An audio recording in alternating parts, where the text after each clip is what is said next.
الرسول صلى الله عليه وسلم سيد الخلق وسيد البشر وسيد الرسل وسيد الأنبياء وسيد الأولياء وسيد جميع الخلق. ربنا قال له شنو؟ تقول لي شيخ الصوفية بيتصرف في الكون؟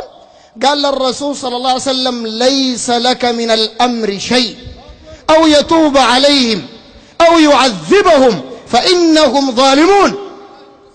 وربنا قال لله ملك السماوات والأرض يخلق ما يشاء يهب لمن يشاء إناثا ويهب لمن يشاء الذكور. الآية. فالملك لله سبحانه وتعالى، ما في زول. ربنا قال وما لكم من دون الله من ولي ولا نصير.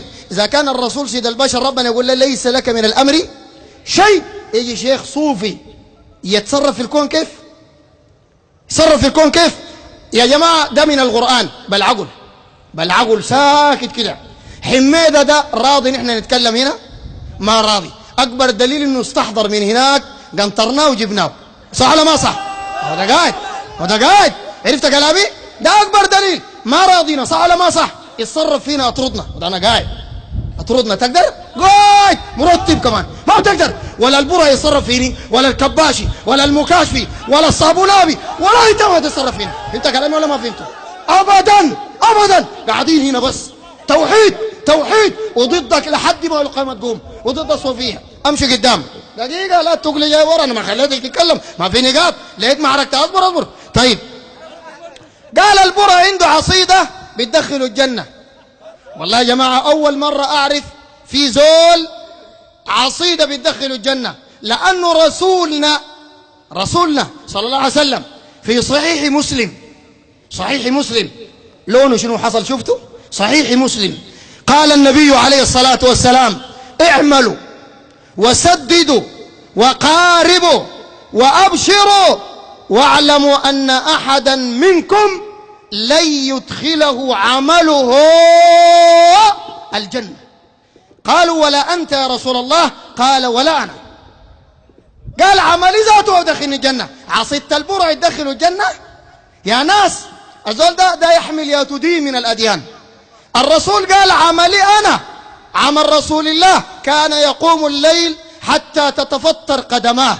يقول له تفعل ذلك وقد غفر الله لك ما تقدم وتأخر من ذنبك. يقول أفلا أكون عبدا شكورا. بعد ده يقول عملي أنا ذات ما يدخلني الجنة إلا أن يتغمدني الله برحمة منه وفضل. تقول عصيدة البرعي بتدخله؟ عصيدة البرعي بتدخله؟ البرعي إمام الشرك. رضيت فانجطت نططت. البرعي إمام الشرك والكفر في البلد. أديك الأدلة. 1 ديوان رياض الجنة ونور الدجنة الصفحة 119 السطر الأول قصيدة بعنوان إسماعيل ابن عبد الله الولي. يقول البرعي إن ناب خطب في البلاد نزيل قل يا ولي الله إسماعيل قطب الوصال الكردفاني الذي قد خصه من ربه التبجيل. البرعي قال إذا حصل أمر مهم أو مصيبة في البلد ما تنادي الله، نادي إسماعيل لأنه ولي الله. وربنا يقول ومن أضل ممن يدعو من دون الله. إسماعيل الله ولا دون الله؟ البرعي الله ولا دون الله؟ دون الله. حمادة الله ولا دون الله؟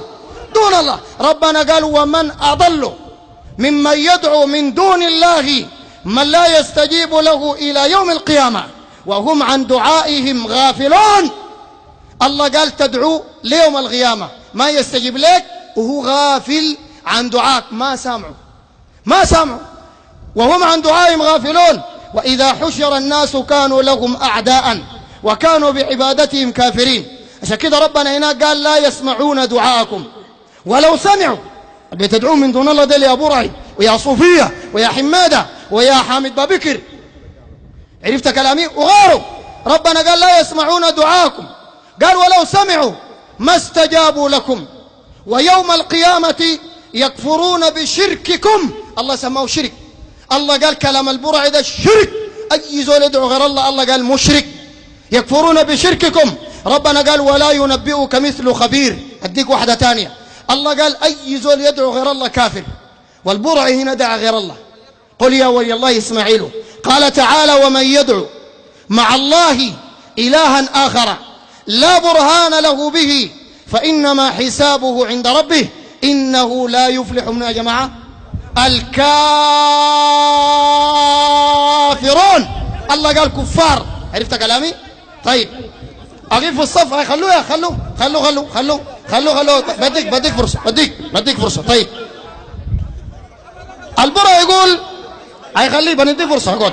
اقعد. البرا قال عنده الشيخ قلب البيت ولد كما جاء في كتاب ليك سلام مني ده للبرعي عبد الرحيم البرعي.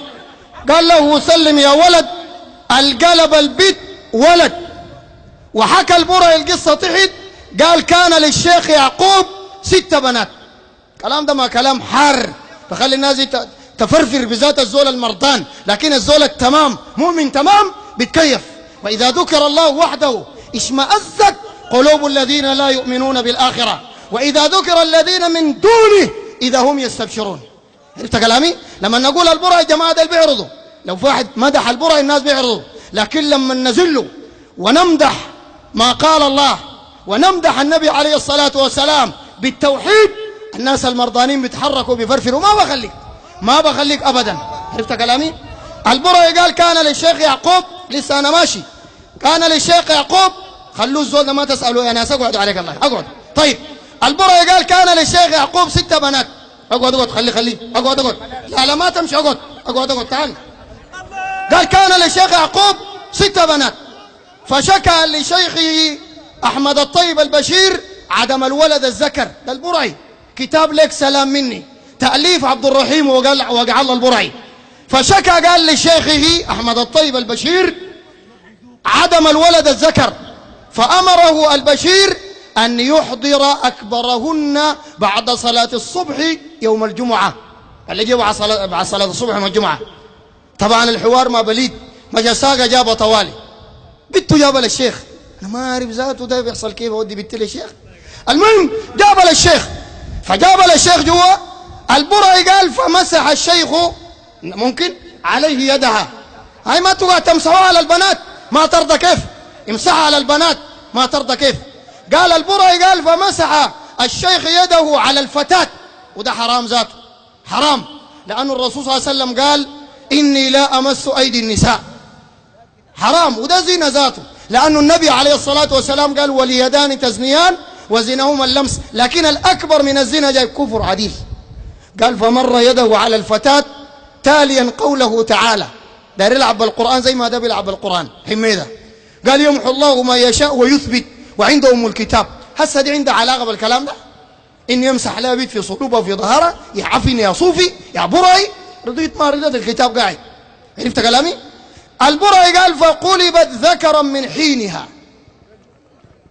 قال البرعي وقد عاش ذلك الولد يا تو الكان بيت هالسعدة، الولد الكان بيت هالسعدة نحو من 55 عاما سنة، وتزوج وخلف بعده ولدا يدعى أبي ورد.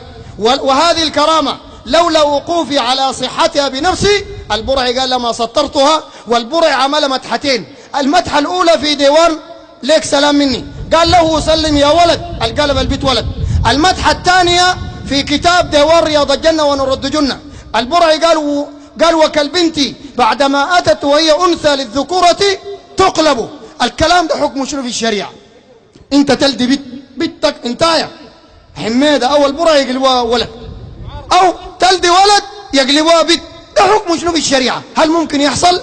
نشوف القرآن. ما تصبر هنا لما نقاطك لسه ماشي فيها، هي ما تتضايق، انا ما ضايقتك، اصبر. طيب ربنا سبحانه وتعالى قال فطرة الله التي فطر الناس عليها لا تبديل لشنو؟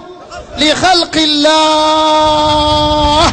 الله دايره فار دايره بيت دايره ولد.